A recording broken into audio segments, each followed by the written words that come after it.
Bismillah.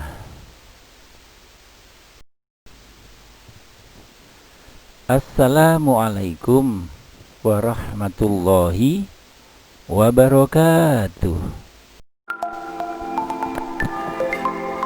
Anak-anakku kelas 8 yang baik, solih dan solihah. Alhamdulillah, bersyukur kepada Allah yang telah memberikan segala kenikmatan, termasuk kesehatan kepada kita semua. Sehat semua kan? Alhamdulillah. Ya, kita berdoa mudah-mudahan kesehatan juga terlimpah kepada orang tua kalian semua, guru-guru kalian semua, dan mudah-mudahan juga kesehatan terlimpah kepada teman-teman kalian yang sekarang mungkin lagi mengalami kesulitan kesehatan dan sebagainya. Anak-anakku, kemarin kita sudah membahas bab 3 bagian A. Masih ingat bagian A itu subtemanya apa? Subbabnya ada? Iya, baik. Subbabnya adalah keunggulan dan keterbatasan, antar ruang, serta peran pelaku ekonomi dalam suatu perekonomian. Ya, itu adalah subbab 3 bagian A. Kemudian bagian A itu juga terbagi-bagi yang kemarin kita sudah kalian sudah melihat videonya dan juga menjawab beberapa pertanyaan. Yang satu atau A bagian 1 adalah keunggulan dan keterbatasan antar ruang dalam permintaan, penawaran, dan teknologi. Kemarin sudah tahu kan masing-masing ya? Iya, kalian memang luar biasa. Yang kedua adalah pengertian pelaku ekonomi. Pelaku ekonomi. Ada berapa kemarin pelaku ekonomi? Nah, yang ketiga, peran pelaku ekonomi dalam perekonomian. Baik, anak-anakku, alhamdulillah kemarin nilai sudah masuk. Beberapa yang sudah masuk mungkin karena ada uzur ya. Kalau memang ada uzur, segera untuk konfirmasi dengan saya. Baik anak-anakku, segera kita lanjutkan materi kita, yaitu bagian B. Bagian B sudah dibuka buku paketnya. Perdagangan antar daerah atau antar pulau dan perdagangan internasional. Ingat ya, perdagangan antar daerah atau perdagangan antar pulau dan perdagangan internasional. Berarti ada dua, perdagangan lokal di wilayah Indonesia dan juga antar negara. Di mana bagian B ini terbagi menjadi perdagangan dan perdagangan antar daerah antar pulau. Yang kedua adalah perdagangan antar negara. Jadi dibagi dua. Satu adalah perdagangan yang ada di lingkup lokal, yaitu di wilayah Indonesia. Yang kedua nanti kita akan membahas perdagangan antar negara. Seperti itu.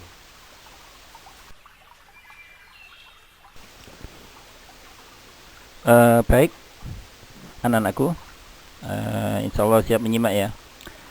Nah, dari slide ini kita masuk pada judulnya perdagangan antar daerah atau antar pulau dan perdagangan internasional. Sebelum kita fokus pada masing-masing, yaitu antar pulau kah atau perdagangan internasional kah, di sini ada gambar 1, 2, 3, 4, 5, 6, 7. Ada 7 gambar. Berkenaan dengan di situ ada tulisan penelusuran terkait, nggak usah diirkan dulu. Ada 7 ya.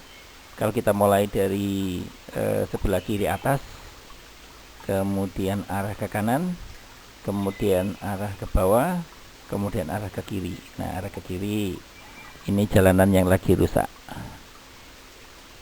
Ya, anakku, pada slide ini silahkan diambil salah satu gambarnya untuk dijelaskan. Jadi gambarnya ingat ya, dimulai dari kiri atas itu arah ke kanan, kemudian ke bawah, kemudian arah ke kiri. Yang berakhir dimulai dari kapal yang berwarna biru kalau tidak salah itu ya. Langitnya juga biru sekali dan diakhiri dengan jalan rusak dan ada sebuah mobil. Silakan kalian tentukan salah satu gambar yang ingin kalian jelaskan. Ini soal nomor 1.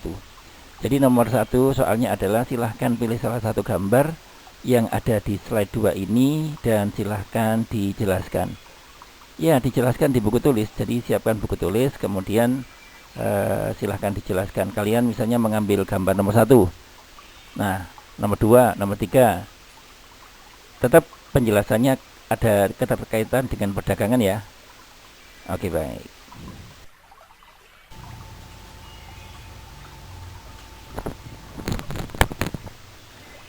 Anak-anakku, kita melihat bahwa kebutuhan manusia tidak akan mungkin bisa terbendung. Ya, manusia-manusia tertentu yang bijak yang bisa merinci atau merancang kebutuhannya.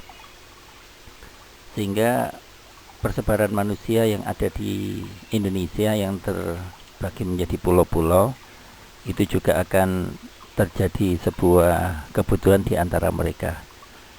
Itulah yang dinamakan dengan tukar menukar barang atau jasa atau perdagangan, di mana setiap wilayah memiliki kelebihan ataupun kekurangannya. Kalau kita bisa sedikit berpikir, merenungkan, ternyata kekurangan sebuah pulau itu adalah keberkahan dari pulau yang lain dan sebagainya.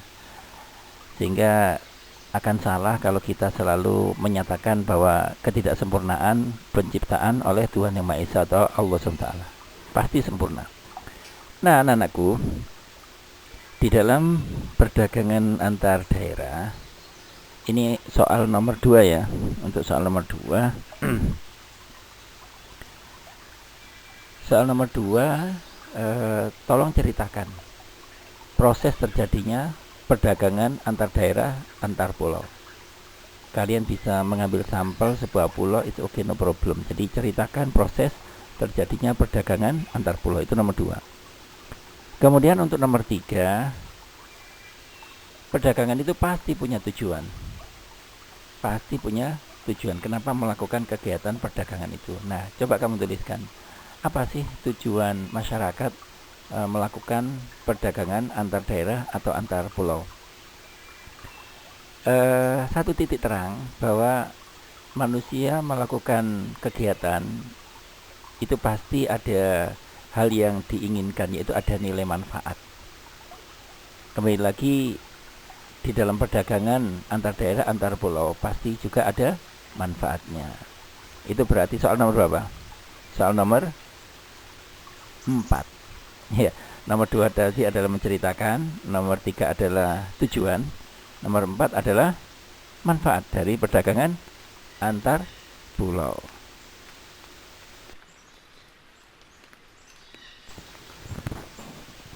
Selanjutnya kita akan masuk ke materi ekspor yang cakupannya lebih luas, dan ini membutuhkan campur tangan pemerintah pusat. Di dalam kebijakan untuk ekspor ada beberapa hal bagaimana ekspor dari negara Indonesia itu bisa bersaing dan banyak menguntungkan kesejahteraan masyarakat. Yang pertama adalah apa yang pertama? Yang pertama adalah memberi kemudahan kepada produsen barang ekspor.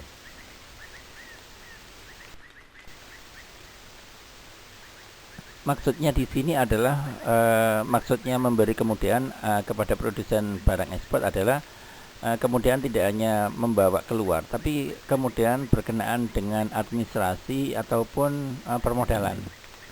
Karena memang masyarakat tidak banyak atau tidak semuanya memiliki modal yang cukup. Untuk itulah peran serta pemerintah di dalam membantu masyarakat yang kelihatannya mempunyai kemampuan untuk memproduksi dan bisa bersaing di luar negeri, itu adalah perlu diberikan kemudahan. Dan juga mengenai administrasi, karena mengeluarkan barang dari sebuah negara itu tidak segampang kita mengeluarkan barang dari kebun yang dijual di pasar sono, tidak seperti itu. Belum lagi nanti apakah di negara tujuan itu nanti barang-barang kita bisa diterima atau terlayani dengan baik. Kalau enggak, nah bisa hancur itu di tengah jalan. Nah, seperti itu. Selanjutnya, yang kebijakan pemerintah untuk yang nomor 2 kira-kira apa? Ya, ya bisa. Insya Allah seperti itu.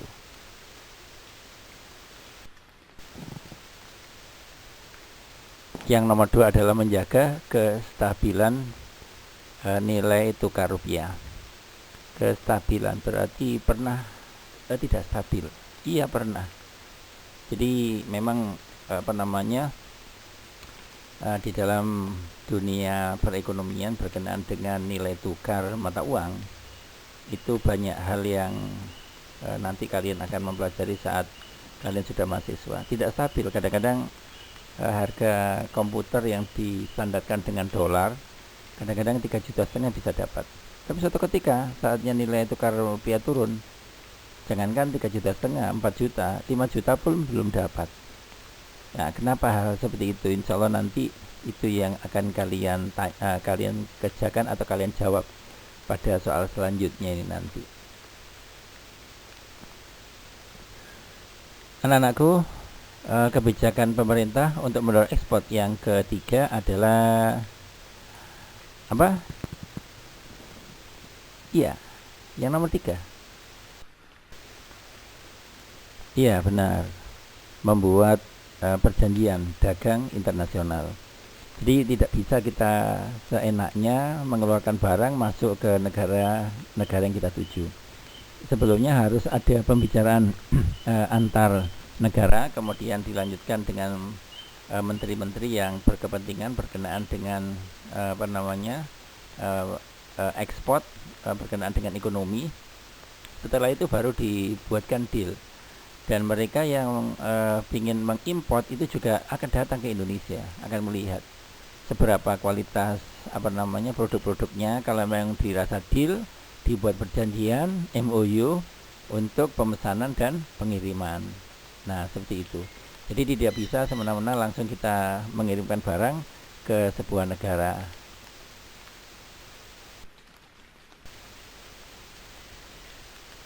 Yang nomor 4 dari kebijakan pemerintah apa? Benar. Ya. Meningkatkan promosi. Jadi untuk mengenalkan barang-barang yang di Indonesia itu perlu sampel, bahasanya akan sampel ya, dipromosikan. Misalnya di Inggris, di gedung gedung pertemuan yang besar lah, di sana diadakan apa sih yang ada di Indonesia yang bisa dinikmati oleh masyarakat setempat, dan bagaimana mengenai proses dan sebagainya. Itu perlu dikenalkan, karena kalau tidak kenal maka mereka juga tidak tahu ternyata di Indonesia itu ada sesuatu yang sangat-sangat dibutuhkan oleh di negara tersebut. Jadi perlu adanya promosi antar negara seperti itu. Demikian anak sekalian berkenaan dengan kebijakan pemerintah untuk mendorong ekspor. Nah, pertanyaan selanjutnya yang nomor 5 adalah, silakan kalian jelaskan. Kalian insya Allah pernah mendengar berkenaan dengan pelemahan nilai tukar rupiah. Tadi ketidakstabilan ya. Oke, baik. Silakan dicari penjelasannya berkenaan dengan nilai tukar rupiah yang lemah. Itu kenapa demikian? Itu adalah pertanyaan nomor 5.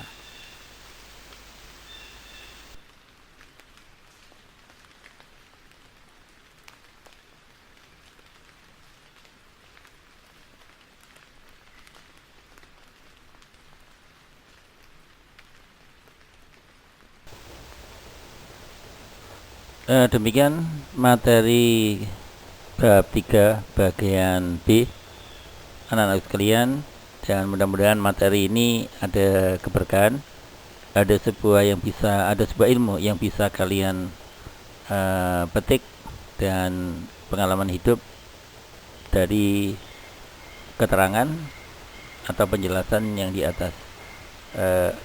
ada kekurangannya, itulah semata gurumu ini guru juga manusia ya. Ya, selebihnya adalah kelebihannya dari Allah SWT. Oke, belajar dan pintar, sukses semuanya. Jazakallahu khairan katsira. Subhanakallahumma wa bihamdika asyhadu an la ilaha illa anta astaghfiruka wa atubu ilaik. Maha suci Engkau ya Allah, dan dengan memujimu aku bersaksi tiada Tuhan yang patut diibadahi kecuali Engkau. Aku mohon ampun dan bertaubat kepadamu. Assalamualaikum warahmatullahi wabarakatuh.